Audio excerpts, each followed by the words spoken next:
झारखंड के जंगलों की खूबसूरती यह है कि यहाँ पर आपको शेर भी मिलेंगे, टाइगर भी मिलेंगे, शेरनियाँ भी मिलेंगी।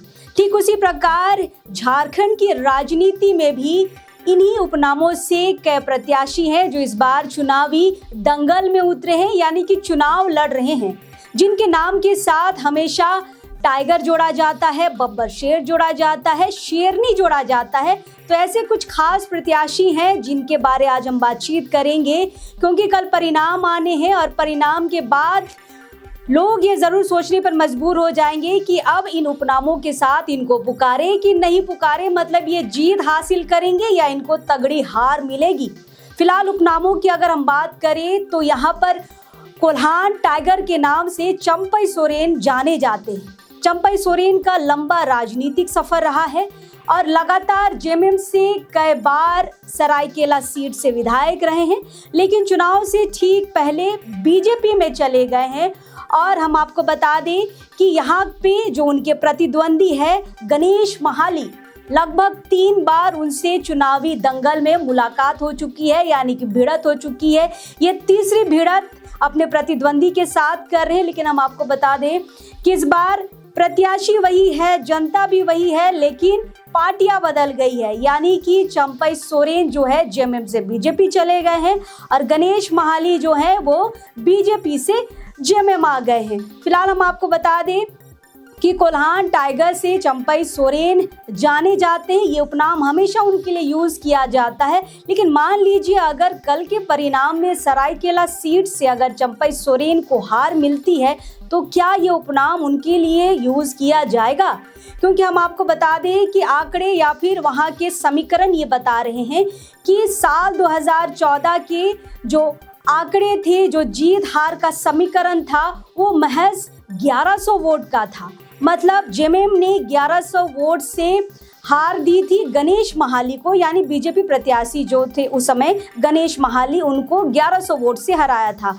फिर साल 2019 में थोड़ी बढ़त बनी जेएमएम की और 16,000 वोट से फिर से गणेश महाली को चंपई सोरेन ने हराया। मतलब ये जो 16,000 की बढ़त है ये फिलहाल अभी जेएमएम के पास है और अभी जेएमएम के प्रत्याशी गणेश महाली हैं और 16,000 से जो पीछे चल रही थी यानी कि बीजेपी और उसके प्रत्याशी अभी चंपई सोरेन है। तो कहीं ऐसा ना हो कि 16,000 की ये लीड गणेश महाली को इस बार वहाँ से जितवा ना दे, यानी कि बड़ा उलटफेर हम समझ सकते हैं। और इस बार हम आपको बता दें कि सरायकेला सीट में वोटरों की संख्या बढ़ी है, 2 से 4% यहाँ पर ज़्यादा मतदान हुए हैं। मतलब कहा यह जा रहा है कि महिला वोटर इस बार निर्णायक भूमिका में है।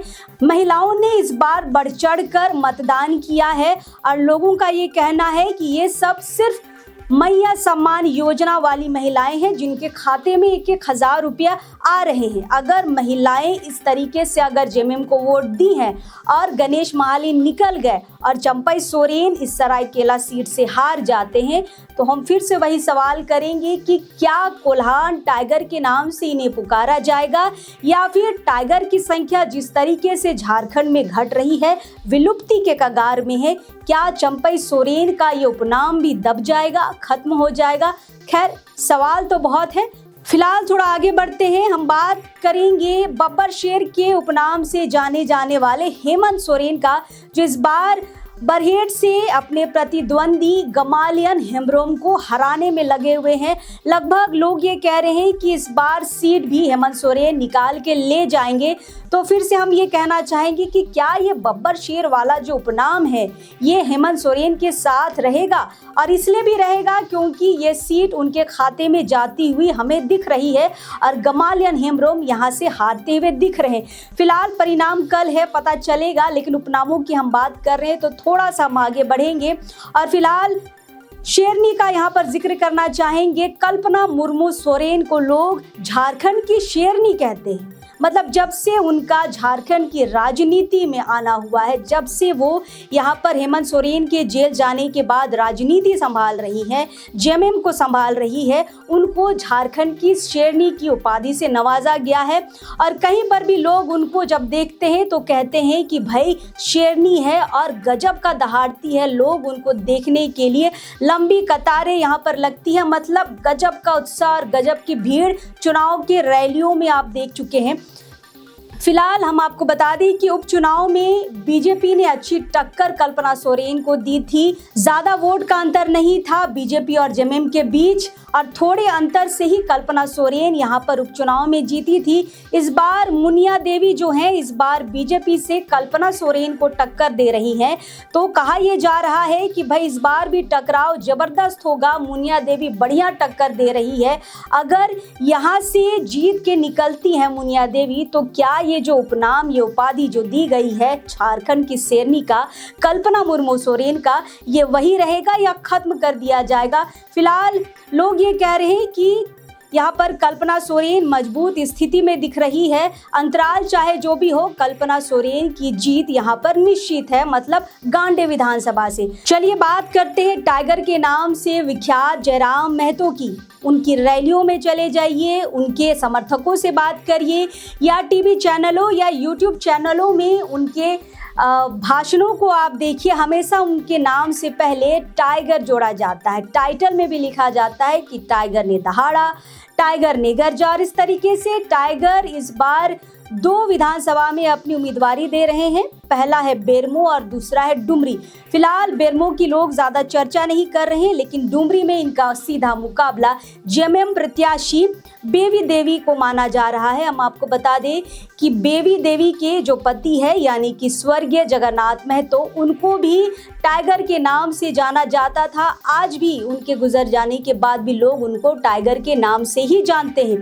तो फिलहाल जब 2 टाइगर एक साथ टकराएंगे, यानी कि बेबी देवी के पीछे भी टाइगर यानी जगन्नाथ महतो को यहाँ पर जोड़ा जा रहा है। अगर 2 टाइगर यहाँ पर टकराएंगे, किसकी जीत होगी ये तो देखने वाली बात है। लेकिन हाँ, तगड़ा बढ़िया है, एकदम टकराव की स्थिति है। कोई भी डुमरी सीट को लेकर निश्चित नहीं है। लेकिन आप ये समझिए कि अगर इस सीट से जयराम महतो की हार होती है, तो क्या ये टाइगर वाली उपाधि इनकी बरकरार रहेगी या फिर इनको भी समाप्त कर दिया जाएगा, बाकी यहाँ के जंगल के टाइगरों की तरह?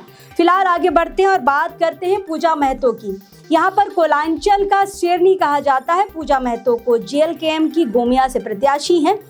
जब भी वो स्टेज पर बोलती है, कहती हैं, तो हमेशा उनको संबोधित किया जाता है कोलांचल की शेरनी के नाम से, और इनका सीधा मुकाबला लंबोदर महतो से है। अब देखने वाली बात यहाँ पर है कि अगर इनकी हार होती है, तो क्या कोलांचल की शेरनी का ये उपाधि बरकरार रहेगा या फिर इनका भी उपाधि हटा दिया जाएगा?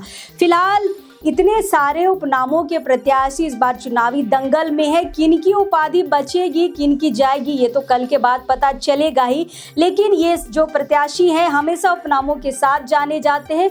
हमने शुरुआत की थी कि कैसे जंगल की, मतलब झारखंड के जंगल की खूबसूरती यहाँ के टाइगर, यहाँ के शेर, यहाँ के शेरनियों ने बढ़ाई है। और ठीक उसी तरीके से झारखंड की राजनीति में भी कुछ ऐसे प्रत्याशियों के उपनाम हैं जिनको हमेशा इनके उपनामों के नाम से ही जाना जाता है। लेकिन अगर ये प्रत्याशी इस चुनावी दंगल में हारते हैं या करारी हार होती है, तो क्या उपनाम बरकरार रहेगा या फिर ये भी विलुप्ति के कगार में पहुंचेंगे? फिलहाल आज के लिए इतना ही। आपको क्या लगता है, इन प्रत्याशियों के जीत और हार के साथ ये उपनाम बने रहेंगे या हटाए जाएंगे? कमेंट जरूर करिएगा।